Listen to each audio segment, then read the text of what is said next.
Hello बच्चों, कैसे हैं आप लोग। उम्मीद करता हूँ अच्छे होंगे। आज की क्लास खास क्लास 10th के बच्चों के लिए। पिछले वाले क्लास में हमने प्रश्नावली 5.1 को आधा अधूरा छोड़ा था।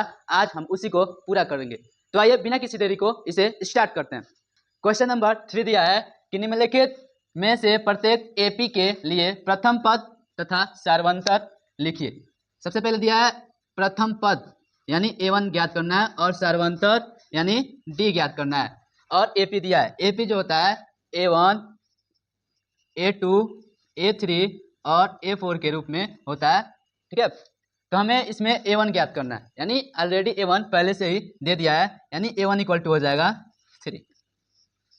ठीक है, अब हमें D ज्ञात करना है। D का फॉर्मूला होता है D equal to A2 minus A1, A2 minus A1 यानी A2 कितना है हमारा 1 माइनस A1 3। एक में से 3 घटाएंगे क्योंकि यहाँ पे माइनस का 3 है, 3 बड़ा है तो माइनस लगेगा, उसके बाद से 3 में से 1 जाएगा 2, यानी D इक्वल टू माइनस 2 निकल गया। ऐसे यहाँ पे A1 दे दिया है, A2 भी दिया है, A3 भी दिया है और A4 दिया है। A1 minus 5, A2 minus 1, A3 3 दिया है और A4 7। इसमें A1 ज्ञात करना है, यानी A1 ऑलरेडी दे दिया है, A1 इक्वल टू हो जाएगा माइनस 5।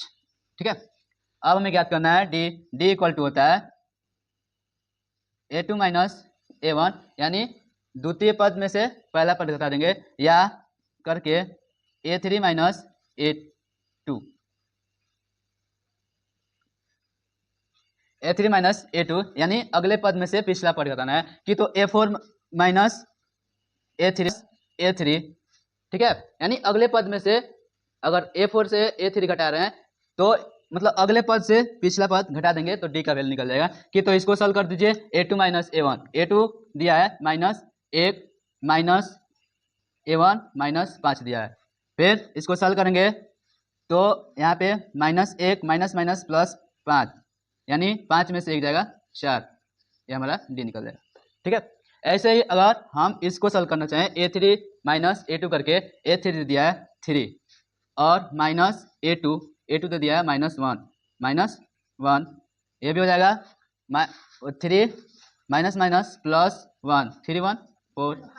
किसी को भी करेंगे आंसर सेम आएगा, इसको भी करेंगे तो आप आंसर सेम होगा। आइए इसके नेक्स्ट क्वेश्चन को सॉल्व करते हैं। प्रश्नावली 5.1 का क्वेश्चन नंबर 4 है कि निम्नलिखित में से कौन कौन एपी है।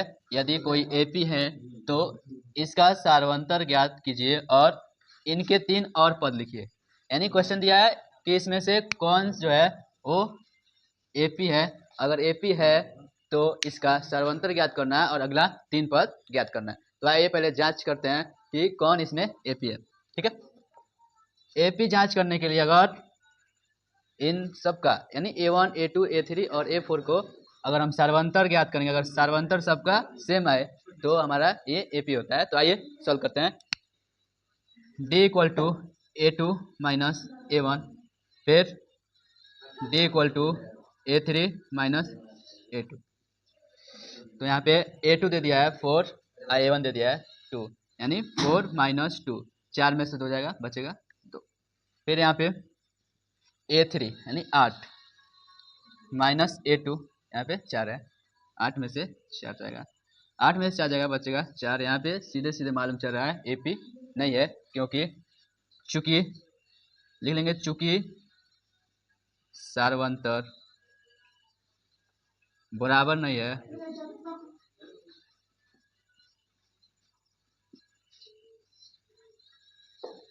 अतः यह एपी नहीं है, एपी नहीं। इसी को सेम ऐसे ही जांच कर लेंगे, यानी D इक्वल लिखेंगे A2 माइनस A1, फिर D equal to A3 minus A2 दे दिया है 5/2, 5/2 में से घटाएंगे A1 2, दोनों का एलसीएम हो जाएगा 2। फिर यहाँ पे 5 सिंपल तो जाएगा, 5 में से फिर 2 दूना 4 जाएगा, 5 में से 4 जाएगा, यानी 1/2, 1/2।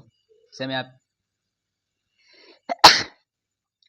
यहाँ पे A3 इक्वल टू दे दिया है 3, 3 में से 5/2 घटाएंगे, 5/2 घटा लीजिए इसका भी एलसीएम 2 हो जाएगा, 2 तिया 6 में से 5 जाएगा, यानी 1/2।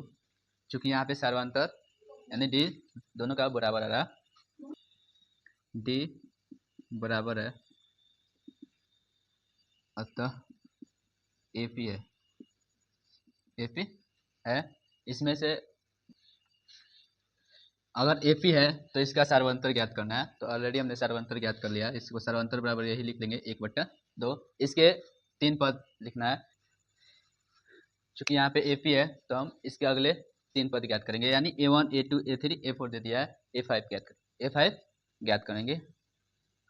A5 इक्वल टू होता है A4 plus D, A4 plus D. A4 कितना है 7/2 प्लस डी यानी 1/2, 7/2 1/2 हो जाएगा 8/2, यानी 2 एकम 2 4 9 8, यानी 4 हो जाएगा।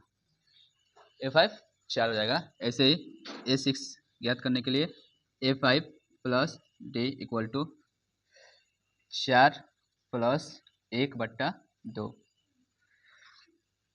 यानी सबका एलसीएम 2, 4 9 8 प्लस 1 यानी 9/2। इस प्रकार हम करके A6 निकाल लिए। यहाँ पे A7 भी निकाल लेंगे और यही क्या हमारा अगले 3 पद हो जाएगा। A7 निकालने के लिए A6 प्लस डी, A6 हमने अभी भी निकाला है, इसको रख के निकाल लेंगे, बहुत ही आसानी से यहाँ पे निकल जाएगा।